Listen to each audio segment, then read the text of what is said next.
ବାକ୍ୟର ଅଳ୍ପ ସମୟ କିଛି ଚିନ୍ତା କରିବା। ଆଜିର ବିଶେଷ ମୁହୂର୍ତ୍ତରେ ପ୍ରଭୁ ଆମକୁ ବାକ୍ୟର ଯାହା କହିବାକୁ ଚାହାନ୍ତି ଆମେ ସେ ବିଷୟକୁ ଦେଖିବା। ଯଦି ଆମେ ପଢିବା ଯେଶାୟା 50 ଅଧ୍ୟାୟ ତାର 4 ପଦ ଯଦି ବାହାର କରିବା, ଲେଖାଯାଏ ଏ ସ୍ଥାନରେ ମୁଁ ପଢିବାକୁ ଚାହିଁବି।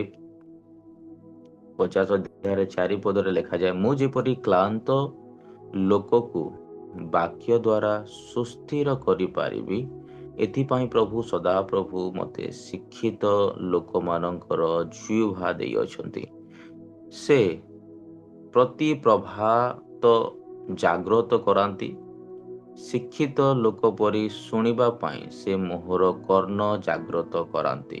ପ୍ରଭୁ ଏ ବାକ୍ୟରେ ଆମକୁ ଆଶୀର୍ବାଦ କରନ୍ତୁ। ମୋର ପ୍ରିୟମାନେ, ଆଜିର ଏହି ଚିନ୍ତାଧାରାକୁ ଆମେ ଯଦି ଦେଖିବା, ଯେଶାୟା 50 ଅଧ୍ୟାୟ ତାର 4 ପଦରେ ଲେଖାଯାଏ ଯେ କିଛି ଏପରି ଏକ ବିଷୟ ଯାହାକି ସତ୍ୟତାକୁ ଦର୍ଶାଏ, ଏପରି ଏକ ବିଷୟ ଯାହାକି ଆମ ଜୀବନର ସତ୍ୟତା ଆମ ସମ୍ମୁଖକୁ ପ୍ରଭୁ ରଖିଥାନ୍ତି। ଅନେକ ସମୟରେ ମୁଁ ଯଦି କହିବାକୁ ଚାହିଁବି ତାହେଲେ ଅନେକ ବ୍ୟକ୍ତି ସତ୍ୟତାକୁ ଜାଣିଲା ପରେ ମଧ୍ୟ ସେମାନେ ସେହି ସତ୍ୟତାରେ ଚାଲି ପାରିନଥାନ୍ତି।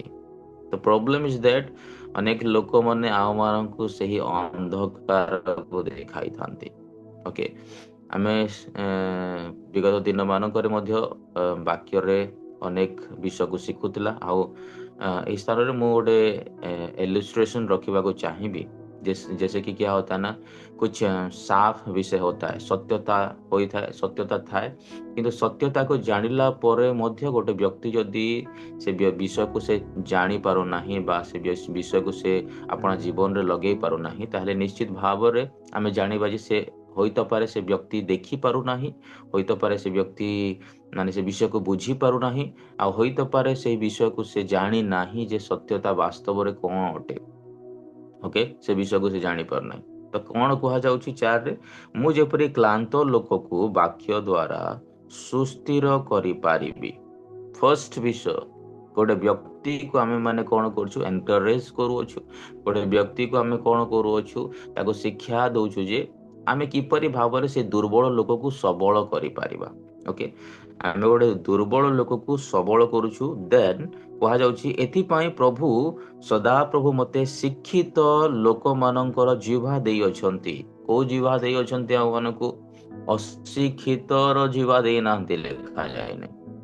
एही थारे कहा जाउची शिक्षितर जिह्वा। आज एक विश्वासीर जीवन रे प्रश्न यह उठी था, कौन आमको शिक्षितर जिह्वा मिली कि? आज प्रश्न उठी था, गोटे व्यक्तिर जिह्वारे सही शिक्षित जिह्वा अच्छी कि? Praise the Lord. सही व्यक्तिर जीवन रे शिक्षितर जिह्वा अच्छी कि? कारण जितेबाला आमे शिक्षित अशिक्षित दुई पाख को देखी थाउ, अशिक्षित र परिचय कौन कौन समस्त विषय था आमे जानू। ओके, आ शिक्षित र परिचय कौन सब थाए आमे जानू। ओके, तो स्वभाव परिचय समस्त विषय परिवर्तनता देखी थाउ।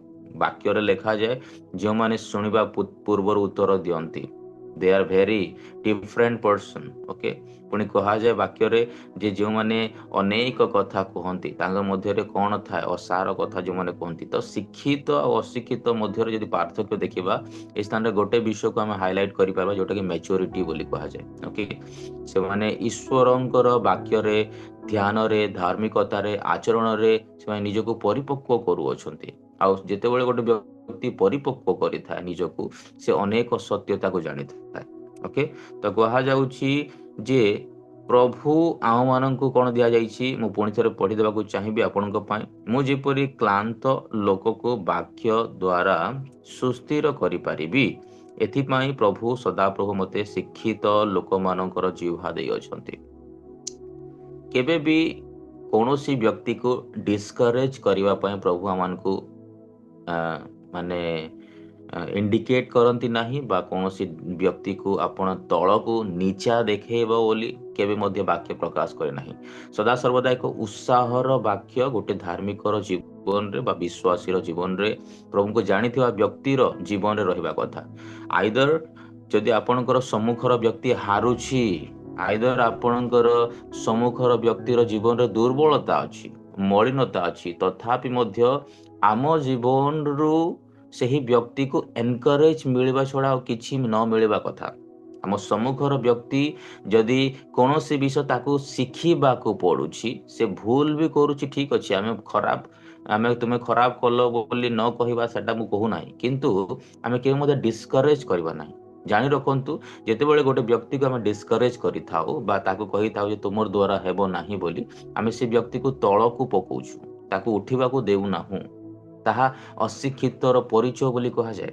ଏ ସ୍ଥାନରେ ଆମ ପାଖରେ ସମୟ କମ୍ ଅଛି, ସେଥିପାଇଁ ମୁଁ ଏହି ବିଷୟକୁ ଆହୁରି ଗଭୀରତାକୁ ନେଉନାହିଁ, କାରଣ ଆମେ ଜାଣୁ ଅଶିକ୍ଷିତ ଶିକ୍ଷିତର ଯଦି ଜିହ୍ବାକୁ ଦେଖିବା ତାହେଲେ ଅନେକ ବିଷୟ ଅଛି ଯାହାକି ଆମେ ମାନେ ବାକ୍ୟରେ ଦେଖିପାରିବା। ବାଇବେଲରେ ମଧ୍ୟ ଅନେକ ସ୍ଥାନରେ କଥାବାର୍ତ୍ତାକୁ ନେଇକି ଆଲୋଚନା କରାଯାଇଛି। ଓକେ, କିପରି ଜିହ୍ବା ହେବା କଥା, ଜିହ୍ବାରେ ଆମେ କିପରି କଥା ହେବା, ଏ ସମସ୍ତ ବିଷୟ କୁହାଯାଉଛି। କିନ୍ତୁ ପରବର୍ତ୍ତୀରେ ଆମେ ଦେଖୁଅଛୁ ଯେ ସେ ଗୋଟେ ଦୁର୍ବଳ ବ୍ୟକ୍ତି ମାନେ କ୍ଲାନ୍ତ ବ୍ୟକ୍ତିକୁ ସବଳ କରିବା ନିମନ୍ତେ ଆମମାନଙ୍କୁ ଏକ ଦାୟିତ୍ୱ ଦେଇଅଛନ୍ତି। ଗୁରୁ ଦାୟିତ୍ୱ କହିପାରିବା, ଅଥରିଟି କହିପାରିବା, ଜ୍ଞାନ କହିପାରିବା। ସେଥିପାଇଁ ବାକ୍ୟରେ କୁହାଗଲା ଜ୍ଞାନୀମାନଙ୍କୁ ଲଜ୍ଜା ଦେବା ନିମନ୍ତେ ପ୍ରଭୁ ମୂର୍ଖମାନଙ୍କୁ ବାଛିଲେ, ଏଥିପାଇଁ କାରଣ ସେହି ମୂର୍ଖମାନଙ୍କ ପାଖରେ ଶିଷ୍ଟାଚାର ଆଉ ଶିକ୍ଷିତର ଜିହ୍ବା ଥିଲା। ଓକେ, ତ କୁହାଯାଉଛି ଏଥିପାଇଁ ପ୍ରଭୁ ସଦାପ୍ରଭୁ ମତେ ଶିକ୍ଷିତ ଲୋକମାନଙ୍କର ଜିହ୍ବା ଦେଇଅଛନ୍ତି। ଦେନ୍ ବି ପାର୍ଟରେ ଖ ଅଂଶରେ ଯଦି ଦେଖିବା ଲେଖାଯାଏ, ସେ ପ୍ରତି ପ୍ରଭାତର ଜାଗ୍ରତ କରନ୍ତି। ସେ ପ୍ରତି ପ୍ରଭାତ ଜାଗ୍ରତ କରନ୍ତି, ଶିକ୍ଷିତ ଲୋକ ପରି ଶୁଣିବା ପାଇଁ ସେ ମୋହର କର୍ଣ୍ଣ ଜାଗ୍ରତ କରନ୍ତି। ଏ ଜାଗାରେ ଗୋଟେ ପରିଚୟ ସୃଷ୍ଟି ହେଉଛି। ସେ ପ୍ରତି ପ୍ରଭାତରେ ଜାଗ୍ରତ କରନ୍ତି, ଶିକ୍ଷିତ ଲୋକର ପରି ଆମମାନଙ୍କୁ କର୍ଣ୍ଣକୁ କ'ଣ କରନ୍ତି? ଜାଗ୍ରତ କରନ୍ତି। ମାନେ ଗୋଟେ ବ୍ୟକ୍ତି ଶିକ୍ଷିତ ହେବାକୁ ହେଲେ ଗୋଟେ ବିଷୟ ନିହାତି ତା ଜୀବନରେ ହେବା ଆବଶ୍ୟକ, ଲିସେନର ହେବା ଆବଶ୍ୟକ। କର୍ଣ୍ଣକୁ ଜାଗ୍ରତ କରନ୍ତି ବୋଲି ଲେଖାଯାଇଛି। କର୍ଣ୍ଣକୁ ଜାଗ୍ରତ କରନ୍ତି, ଭେରି କେୟାରଫୁଲି ଆମେ ଶୁଣିବା। ବାକ୍ୟ ପ୍ରକାଶ କରେ ଯେଉଁମାନେ ଶ୍ରବଣ କରନ୍ତି ସେମାନଙ୍କ ଜୀବନରେ ବାକ୍ୟ ପ୍ରଚୁରତାରେ ଥାଏ, କାରଣ ଶ୍ରବଣ ଦ୍ୱାରା ବିଶ୍ୱାସ ଆସିଥାଏ। ଓକେ, ଶ୍ରବଣ ଯଦି ଗୋଟେ ବ୍ୟକ୍ତି କରୁଛି, ଶୁଣିବା ଦ୍ୱାରା କ'ଣ ଆସିଥାଏ? ତା ଜୀବନରେ ଆୱାରନେସ୍ ଆସିଥାଏ। ଶୁଣିବା ଦ୍ୱାରା ସତ୍ୟତା ତା ଜୀବନରେ ପ୍ରକାଶ ହୋଇଥାଏ। ଆଉ ଆଜି କେଉଁ ବ୍ୟକ୍ତିମାନେ ବାକ୍ୟ ଶୁଣୁଛନ୍ତି? ଆଜି ଅନେକ ଲୋକମାନଙ୍କୁ ଆମେ ପରାମର୍ଶ ଦେଇଥାଉ ସକାଳ ଡିଭୋସନରେ ଜଏନ୍ କରିବା ପାଇଁ। ତୁମ ଜୀବନରେ ଯଦି ଆପଣ ବାଇବେଲ ପଢ଼ିବେ ତାହେଲେ ଆପଣଙ୍କର ପରିବର୍ତ୍ତନତା ଆସିବ। ଆମେ କହିଥାଉ ଯେ ତୁମର ଜୀବନରେ ଯଦି ଆପଣ ଆତ୍ମିକତାରେ ବଢ଼ିବାକୁ ଚାହୁଁଛନ୍ତି ତାହେଲେ ଏଇ ସମସ୍ତ ବିଷୟ କରିବାକୁ ପଡ଼ିବ। ଆମେ କହିଥାଉ ଆପଣ ଏଇ ସମସ୍ତ ବିଷୟ କଲେ ଡେଫିନେଟଲି ଆପଣଙ୍କ ଜୀବନରେ ବ୍ଲେସିଂ ଆସିବ। After knowing all the truth, same person କ'ଣ କରନ୍ତି? ସେ ସମସ୍ତ ବିଷୟକୁ ଡିନାଏ କରନ୍ତି। ଆଜି ଅନେକ ବିଷୟ ଆମେ ଦେଖିଥାଉ, ଆମେ ପ୍ରାକ୍ଟିକାଲି ଏକ୍ସପିରିଏନ୍ସ ମଧ୍ୟ କରୁ ଯେ ଗୋଟେ ବ୍ୟକ୍ତିକୁ ଆପଣ ସେଇ ଜାଗାରେ ଯାଆନ୍ତୁ ନାହିଁ, ସେ ରାସ୍ତାରେ ଯାଆନ୍ତୁ ନାହିଁ, ନହେଲେ ଝୁଣ୍ଟି ପଡ଼ିବେ, ଏଇ ସମସ୍ତ ବିଷୟ ଆମେ କହିଥାଉ। ଦେନ୍ ଅଲସୋ ସେମାନେ କ'ଣ କରନ୍ତି? ସେ ସମସ୍ତ ବିଷୟକୁ କରନ୍ତି। ୱାଏ? କାରଣ ସେମାନଙ୍କ ପାଖରେ ସେହି ଲିସନିଂ କରିବାର ଆତ୍ମା ମେ ବି ହ୍ରାସ ପାଇଅଛି। ଆଜି ଶିକ୍ଷିତ ହେବାକୁ ହେଲେ ପ୍ରଥମ ଷ୍ଟେପ୍ ଶିଖୁଅଛୁ ଆଜି ଯେ କୁହାଯାଇଛି ଯେ ସେମାନଙ୍କର କର୍ଣ୍ଣକୁ ସେମାନେ ମୁକ୍ତ କରିବା ଆବଶ୍ୟକ ଅଟେ। ଓକେ, ସେମାନଙ୍କର କର୍ଣ୍ଣକୁ ମୁକ୍ତ କରିବା ଆବଶ୍ୟକ ଅଟେ। ସେଥିପାଇଁ କୁହାଗଲା ପ୍ରତି ପ୍ରଭାତ ଜାଗ୍ରତ କରାନ୍ତି, ଶିକ୍ଷିତ ଲୋକ ପରି ଶୁଣିବା ପାଇଁ ସେ ମୋହର କର୍ଣ୍ଣକୁ ଜାଗ୍ରତ କରନ୍ତି। ଆଜି ପରମେଶ୍ୱରଙ୍କ ଠାରେ ଯେଉଁମାନେ ବିଶ୍ୱସ୍ତ ହୁଅନ୍ତି, ମୋର ପ୍ରିୟମାନେ, ଜାଣି ରଖନ୍ତୁ ଏହା ଏକ ରେଭୁଲେସନ କି ପାର୍ଟ ଅଟେ।